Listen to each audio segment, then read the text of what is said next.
Boyka. Warm piss.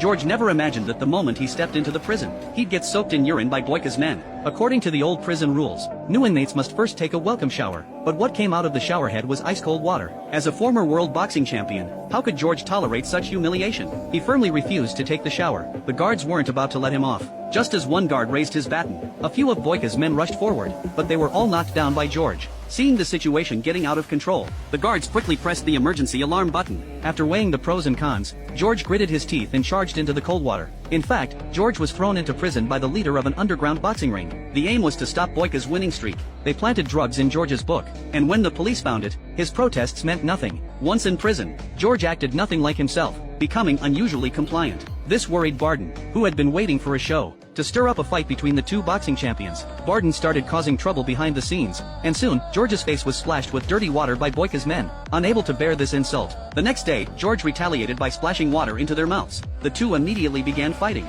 After suffering defeat, Boyka challenged George to a duel in the boxing ring, but George scoffed at him. In his eyes, this underground boxing match wasn't even worth calling boxing. Just when it seemed like the warden's plan would fail, he came up with another strategy.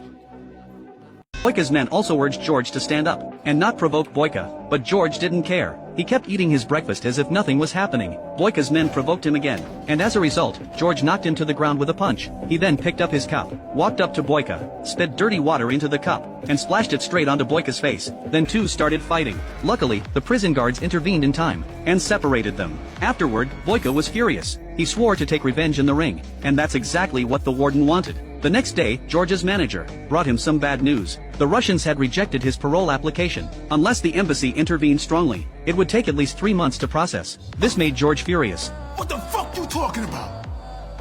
Phil, I swear to God, you better turn around and get me a team of lawyers and get me the fuck out of here. I will. Motherfucker, I'll kill your motherfucking ass. Backstabbing son of a bitch. Don't be stupid. Take the fight. Dead man, shut the fuck up. Fuck. George was so angry, because his lawyer had been bought off by the bosses of the underground boxing world. Once bought off, he couldn't leave prison, unless he fought Boyka in the ring. George said fighting Boyka was like insulting himself. He believed Boyka wasn't worthy of fighting him. Seeing George refusing to enter the ring, the bosses of the underground boxing world bribed the warden with a large sum of money, and told him to take some tough measures. That night, George was taken away by the guards and severely beaten. But no matter how the warden tried to persuade him, George still refused to fight him. The guards could only assign George to clean up excrement, and deliberately didn't provide him with a gas mask. Just as the guards were about to beat George with a knife, an old man in a wheelchair stood up to help George, and chose to comply. But George quickly realized that this old man was no ordinary person, because late at night, when George got up to go to the bathroom, Boyka's men appeared again. Although none of them was a match for George, when one of them was about to attack, the old man appeared just in time, and instantly choked him. Although George was unharmed this time, he was thrown into a water dungeon because of the fight. There was no food, no drinking water, just rats keeping George company. Soon, George's morale began to waver. Just when he was about to give up, the old man appeared in time, bringing food. He brought food to White, and then told George.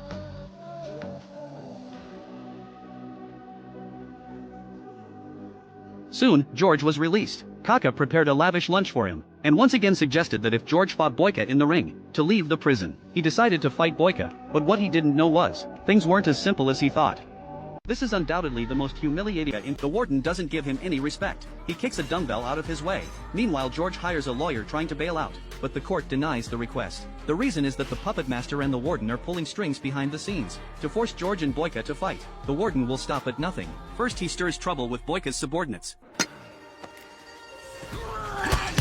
George easily takes on 4 opponents alone. His subordinates get beaten up, embarrassing Boyka. All of this is to escalate the tension and force them into a fight, but George doesn't care at all.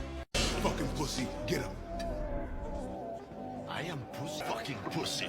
At first, Boyka had no idea what was happening. It wasn't until he learned that George lost the match because of poisoning that he realized the victory was unfair. So, he let George humiliate him without fighting back. The guards upstairs noticed the situation was about to get out of control. No matter the consequences, he decided to make those responsible pay.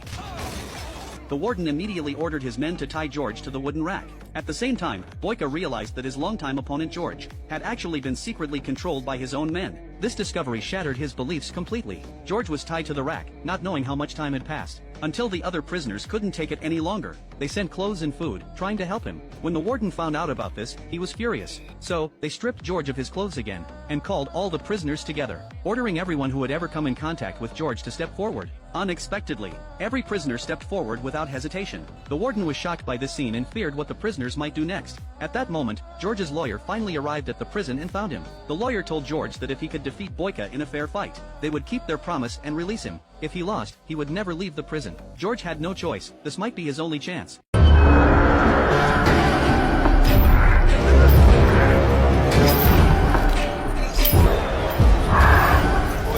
He is the most fearsome thug in the prison. His limbs are all chained up. Even the iron mask on his face has never been removed. To control him, 4 guards must constantly hold the iron bar around his neck. This terrifying man is called Nightmare Keshmal.